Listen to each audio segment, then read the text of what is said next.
Boa noite, professor Roberto. Boa noite, nobres colegas. Meu nome é Vanessa Alves, sou integrante da equipe 8, somos a Antítese, e este grupo é formado por Anderson Batista, Kézia Alves, Daniele Rodrigues, Diego Fonseca, Ana Carrilho e Joyce Lucas. E como pano de fundo, serei redundante aqui, né? Nós vamos falar um pouco sobre o caso do vereador Atercino Ferreira de Lima, de 51 anos, que foi absolvido em 1º de março de 2018 da acusação de abuso sexual contra o seu casal de filhos. Atercino havia sido condenado a 27 anos de prisão e ele já cumpria 11 meses na penitenciária de Guarulhos, na Grande São Paulo, a sua pena. O caso ganhou grande repercussão quando os próprios filhos resolveram mudar o teor dos seus depoimentos, alegando que na época da denúncia, esses com 6 e 8 anos mentiram sob ordens da mãe e mediante a espancamentos cometidos pela amiga desta. Mediante esses fatos, esta casa defende que o judiciário não comete erros. A falha de interpretação aqui não deve ser debitada à justiça, e sim aos atores que fizeram a encenação judicial. Nossa sustentação será embasada com as seguintes argumentações. Prestem atenção.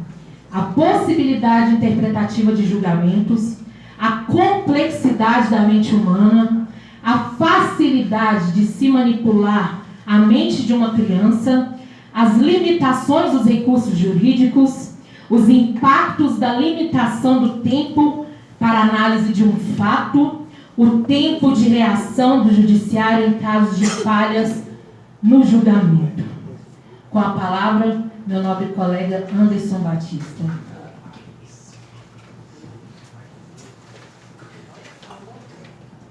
Boa noite, professor. Boa noite, alunos. Meu nome é Anderson. Essa casa defende que não houve erro jurídico. A maior aspiração do ser humano é a justiça. O homem, ele é suscetível à falibilidade. Ele é falho. As manifestações humanas estão aquém da perfeição. Existem possibilidades interpretativas. E essas possibilidades de interpretação estão previstas no ordenamento jurídico. Quando a gente fala em aplicar justiça, devemos voltar para o ordenamento jurídico. Está no ordenamento jurídico como limitador, para que ocorra, se ocorrer, o mínimo possível. Okay? O Estado, por aplicar a lei, por aplicar o que está escrito no ordenamento jurídico, e não nos seus princípios, ele é responsável.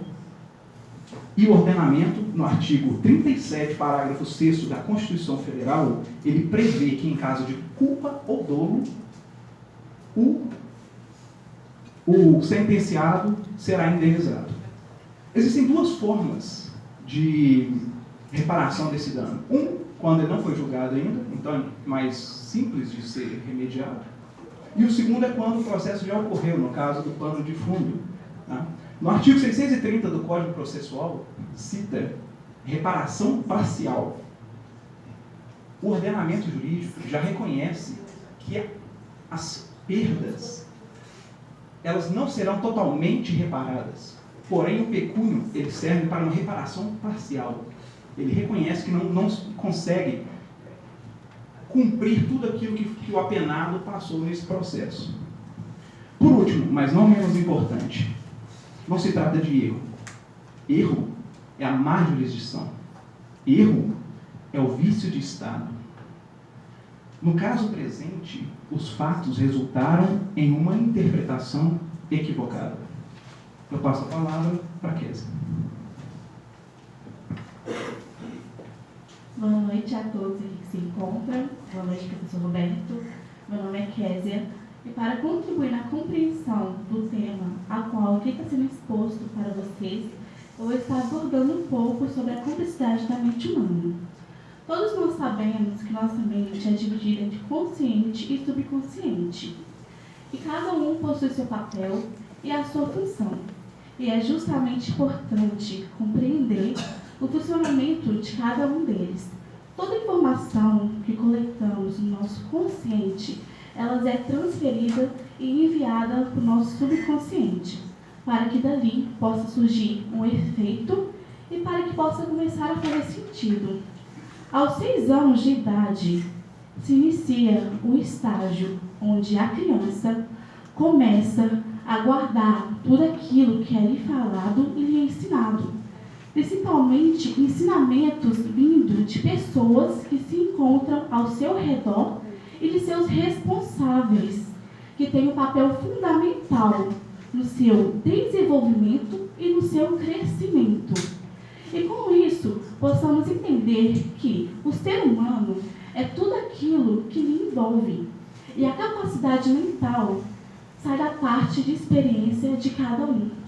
A nossa mente ela é tão ilimitada que ao absorver tudo aquilo que a gente escuta, que passa para nós, todos os ensinamentos, e ao levar isso com frequência ao nosso subconsciente, eles nos dão o poder de formar falsas memórias, de criar cenas e acontecimentos que não aconteceu, mas que na nossa mente passa a se tornar algo verdadeiro. Eu agradeço pela atenção de vocês e passo para a minha colega Daniele para estar complementando.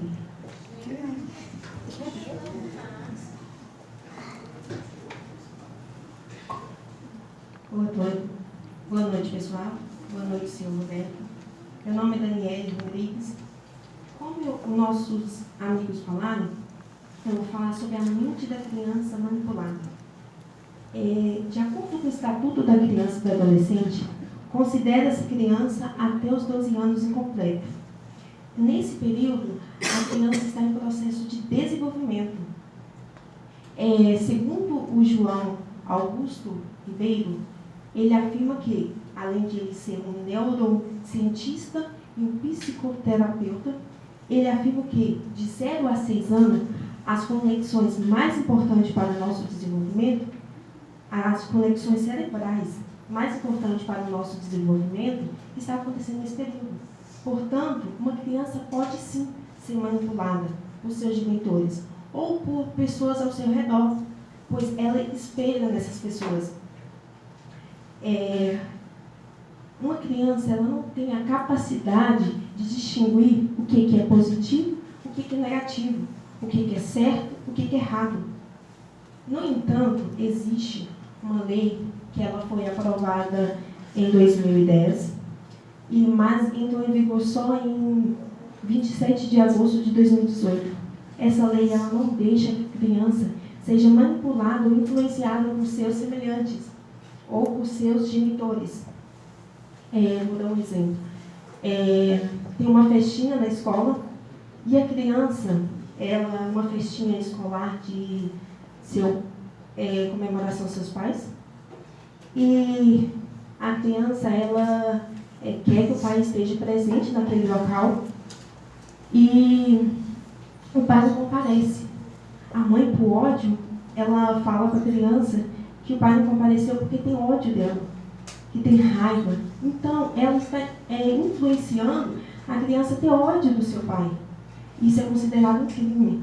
Portanto, eu afirmo, não há erro judiciário, mas uma possibilidade de manipulação da mente humana.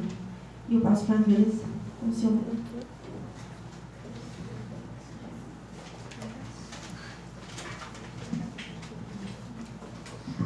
Boa noite, prezados colegas, professor e coordenador Roberto. Eu venho agradecer imensamente meu nome é Diego Fonseca Rodrigues, tá?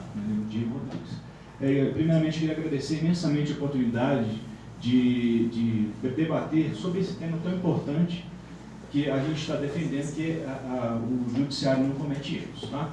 Então, vou explanar algumas condições que tornam o poder judiciário muito moroso.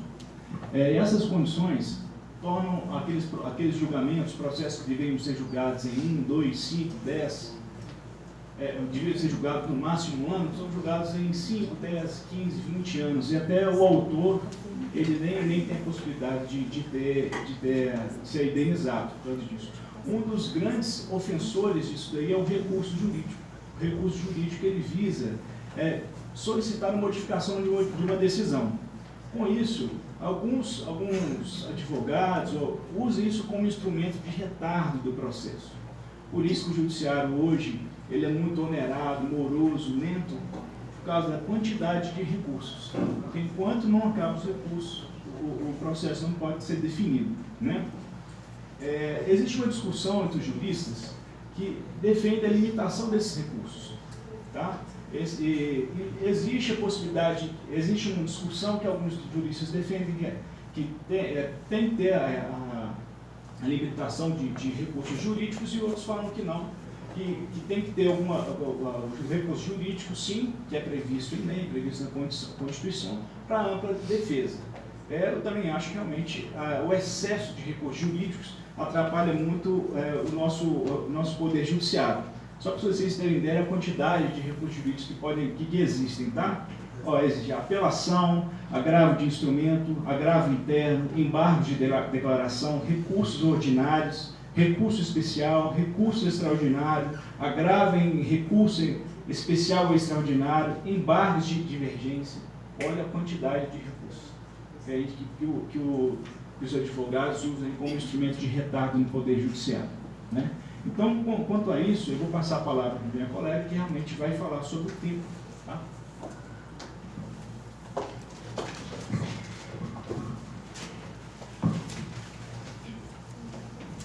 Boa noite, professor Roberto. Boa noite, colegas de classe. Boa noite, minha equipe, que juntos conseguimos chegar a algum resultado que eu espero que seja satisfatório. Dando sequência como meu colega falou, meu nome é Ana Lúcia, tá? Faço parte da equipe 8, onde essa casa ela defende que não houve erro jurídico. É importante a gente pontuar que a verdade ela é relativa. A verdade ela é relativa no seu conceito quanto ao sujeito da prova, quanto à forma da prova, quanto à prova documental, também considerada como uma prova prostituta, a prova material e a prova testemunhal. Os juízes, eles julgam a partir de um ordenamento jurídico, que é abarrotado de normas, de críticas, de soluções, aonde, por mais que se tente, é incapaz de prever todas as situações possíveis.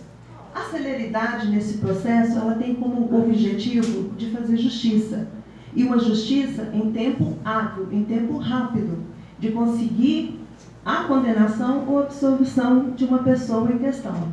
Diante desses fatos, diante dessa possibilidade interpretativa que eu ressalto em relação ao sujeito da prova, a forma da prova, a prova documental, a material e a testemunhal, essa casa continua afirmando que não houve erro judicial.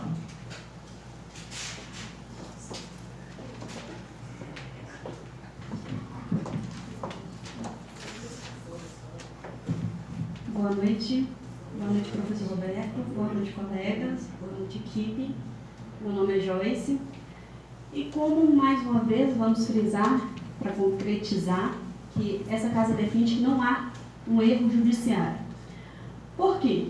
Como a nossa amiga Daniele e a Késia afirmou, as crianças, ou a criança, quando ela era de 6 a 10 até os 12 anos, ela não tem a capacidade de distinguir o que é certo e o que é errado. Então, como adultos, eles manipulavam, tinham o poder de manipulação dessas crianças. Uma vez que, como nós podemos frisar no vídeo, a mãe e a amiga levou a criança para depor contra o pai. Por quê? Às vezes, para uma criança, um beijo, um abraço, um certo tipo de carinho, dependendo da forma que você fala, ela vai achar que isso é um abuso, porque ela tem como você um espelho. E nesse vídeo, nós colocamos que essas crianças tinham a mãe como um exemplo. Ela tinha a mãe como um espelho, até então que ela viu que poderia, a mãe observou e viu que ela poderia usar isso de uma forma de manipulação para essas crianças. Com isso, houve uma fragilidade no conceito, né? E quando o juiz determinou algo, foi uma fragilidade. Por quê? Não é algo concreto. Quando, igual o meu amigo Diego também falou, ele quer, e nós também queremos, que há uma rapidez no julgamento. E com isso, houve também, como a Daniela falou, agora uma nova lei, que foi em 2010, que ela se chama alienação parental. Essa alienação parental é para que isso não continue acontecendo. É para que uma criança, quando ela tiver seu pai ou sua mãe, que ela decide o que ela quer. E não que haja como que eu posso falar para vocês? Uma manipulação, que não haja uma forma de uma mãe ou de um pai falar o que é certo e o que é errado para ela. Que ela possa ver e julgar por si só o que ela quer. E não o que o pai e a mãe querem. Enfim, essa casa defende que não houve erro judiciário.